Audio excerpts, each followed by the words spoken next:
जय गुरुदेव। एक बार परम पूज्य स्वामी जी महाराज ने सत्संग सुनाते हुए कहा, जब यह तड़फ होगी कि मालिक कहाँ छिपा है, कैसे मिलेगा, हम जानते नहीं हैं, तब वह मालिक कोई न कोई जरिया बना देगा। वह सब जानता है, देखता है कि कौन उसके लिए तड़फ रहा है। आप लोग अपने को ऊंचे भाग्य वाला समझो, क्योंकि आप मालिक का सच्चा भजन करते हो और सच्चे मालिक को याद करते हो।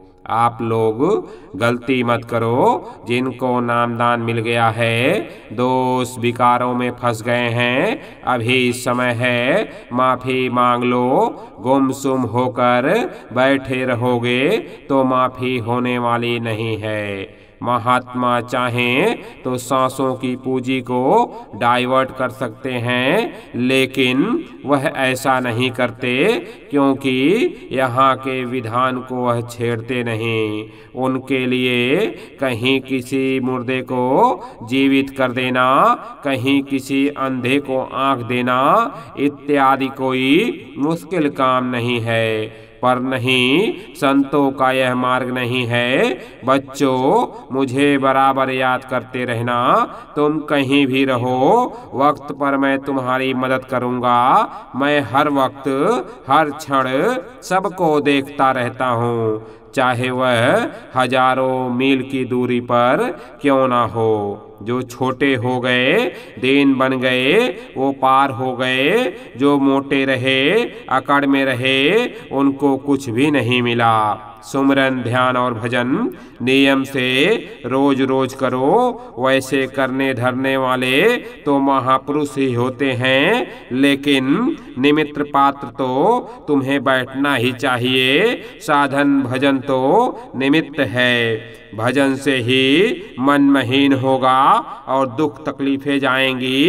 इसलिए जब जब मौका मिले भजन करना चाहिए। रात्र में प्रार्थना करने के बाद भजन की अवस्था में सो जाओ। प्रातः काल उठने पर मुंह हाथ धोकर एक दो प्रार्थना करो, फिर सुमिरन ध्यान भजन पर बैठ जाओ। मन जब रुकेगा तब भजन अच्छा बनेगा। भक्ति पूरी तरह होगी जब आदेश का पालन पूरा पूरा होगा, और तभी यह मन मुरझा जाएगा और यहाँ से भागेगा। ये जगह जगह जो साप्ताहिक सत्संग रखा गया है, उसकी महत्ता लोग आगे समझेंगे। जब भगदड़ मचेगी तो लोगों को उस स्थान की तलाश होगी जहाँ सत्संग होता है। मौका सबको दिया जा रहा है, स्त्री पुरुष बच्चे सबको। आप इच्छा चलने की बनाओगे तो रास्ता कठिन नहीं है, सीधा सरल और आसान है। इच्छा नहीं है, इसलिए रास्ता कठिन है, इसलिए भजन नहीं होता है। करोड़ों की शराब की बोतलें दिल्ली में और लाखों की लखनऊ में रोज तोड़ी जाती है। वो तो ठेले वालों से पूछो जो इकट्ठा करते हैं। घर में कोई शराबी हो तो घर की संपत्ति बेच देता है। जब देश में करोड़ों की शराब रोज पी जाए तो देश कभी खुशहाल नहीं हो सकता। तुम भाग कर जाओगे कहाँ? हार कर, विवश होकर, लाचार होकर सच्चे प्रभु को पुकारोगे और इसी मैदान में आकर गिरोगे।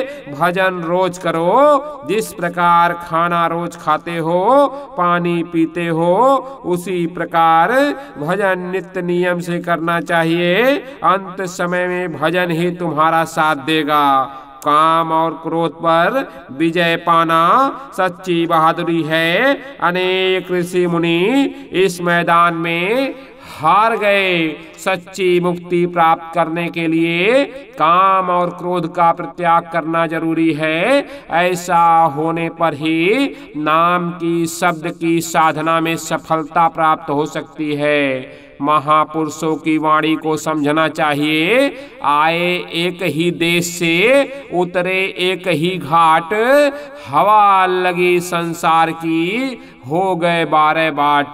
सभी जीवात्माएं उस परम पिता परमात्मा के देश से उतारी गई हैं। सबको एक ही घाट पर दोनों आंखों के मध्य भाग में बैठाया गया।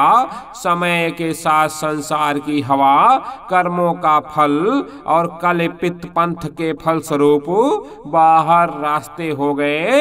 भिन्न भिन्न मान्यताओं, रूढ़ियों में फंस गए। अब तो कोई संत महात्मा की दया हो तो ही इस जंजाल से बाहर निकल सकते हैं। तुम्हारे क्रियाकर्मों की तलवार ही तुम्हारा सफाया कर देगी। राम और कृष्ण को अब तीर उठाने की जरूरत नहीं। धैर्य रखिए, धीरे धीरे सब कुछ हो जाएगा। घाट पर बैठे रहोगे तो दया रोज होती रहती है और होती रहेगी। मैंने साफ कह दिया, भजन करोगे तो मेरी गारंटी है, नहीं करोगे तो तुम जानो, तुम्हारा काम जाने। एक टाइम भोजन करो, पेट खाली रहेगा तो भजन बनेगा, मन का फैलाव नहीं होगा। घमंड तो पर्दे का होता है कि हम बहुत पढ़े लिखे हैं, कि हम बहुत धनी मानी हैं, कि हम राजा महाराजा हैं, कि हम बहुत बड़े सेठ साहूकार हैं। इस पर्दे से निकल गए तो कोई घमंड नहीं रहता। जो सत्यलोक का भेद नहीं बता सकता, वहां पहुंचा नहीं सकता, और खुद नहीं पहुंचा वह कभी सतगुरु नहीं हो सकता। यह मनुष्य शरीर हरि मंदिर है। इसको कत्ल कर दोगे तो सीधे नरकों में पीसने के लिए चले जाओगे।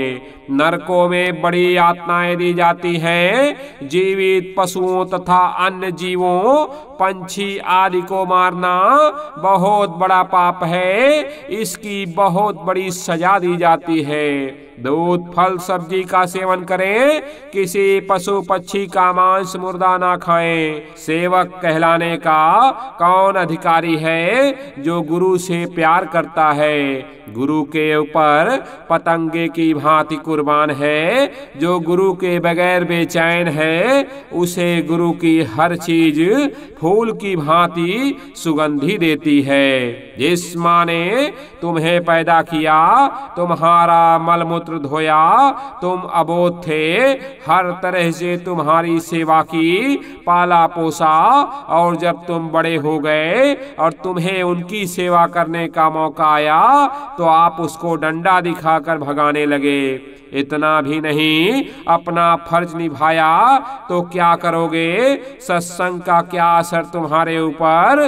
भजन करने के दिन तो निकल गए, अब आ गया बुढ़ापा। बुढ़ापे में तो दुनिया के काम नहीं हो सकते, तो भजन क्या करोगे? थोड़ा सा काम से दूर रहो। यदि डॉक्टर से दूर रहना चाहते हो, अगर राजकाज ठीक करना चाहते हो, अगर बीमारी और शारीरिक व्याधियों से दूर रहना चाहते हो, अगर रोज का कार्य ठीक से करना चाहते हो, थोड़ा सा ब्रह्मचर्य का पालन करो। जो आदमी गृहस्थ आश्रम में रहकर कम से कम 1 माह का ब्रह्मचर्य का पालन करता है, उसका जीवन सुखी रहता है। सबसे अधिक प्रबल काम अंग है, जिसमें जितने सब नाचते हैं। यह काम अंग जब उठता है, उस समय सब ज्ञान भूल जाते हैं और काम वासना में अंधे हो जाते हैं। काम से मतलब वीर का पतन करना।